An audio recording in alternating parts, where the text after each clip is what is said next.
Hello friends, स्वागत है आप सभी का आपके अपने YouTube channel KBC spark India पर। दोस्तों, आज की इस वीडियो में हम बताएंगे कि लोगों को जो कन्फ्यूजन हो रहा है कि एक सिम से हम सोनी लिव ऐप से रजिस्ट्रेशन करें या एसएमएस से रजिस्ट्रेशन करें या फिर दोनों से रजिस्ट्रेशन करें। ये बहुत कन्फ्यूजन चल रहा है, तो इसी कन्फ्यूजन को दूर करने की कोशिश करेंगे। बस आप 2-3 मिनट ध्यान से सुन लीजिए।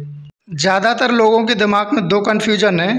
पहला ये है, क्या एक ही सिम से सोनी लिव ऐप और एसएमएस दोनों से रजिस्ट्रेशन करने पर रजिस्ट्रेशन इनवैलिड माना जाएगा।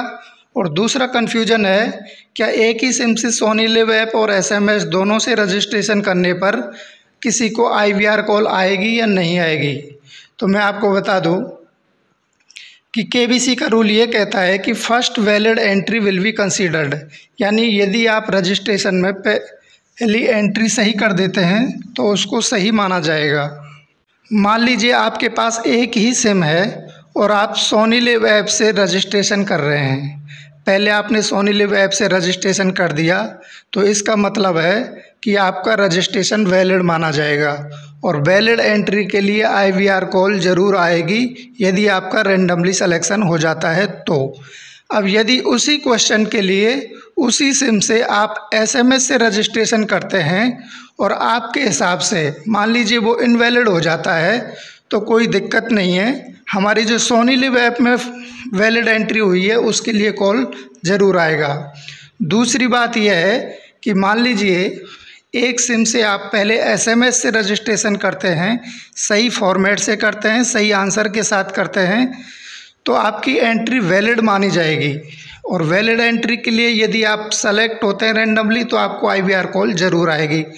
अब मान लीजिए उसी प्रश्न के लिए आप यानी एसएमएस से रजिस्ट्रेशन करने के बाद आप सोनी लिव ऐप से रजिस्ट्रेशन करते हैं और आपके हिसाब से मान लीजिए वो इनवैलिड एंट्री है तो उसमें कोई दिक्कत नहीं है।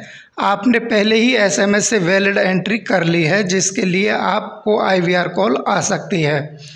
दूसरी बात यह है कि यदि हम दोनों से ही करते हैं तो इसमें रिस्क क्या है।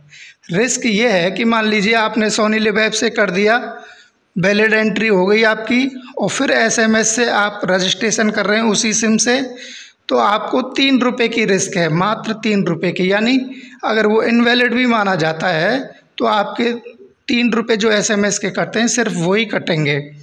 अब आप केबीसी की तैयारी कर रहे हैं, रजिस्ट्रेशन के 10 क्वेश्चन पूछे जाएंगे और 1 साल में आता है तो आप 30 रुपये की रिस्क तो ले ही सकते हैं। इससे ज़्यादा और कोई खतरा है नहीं।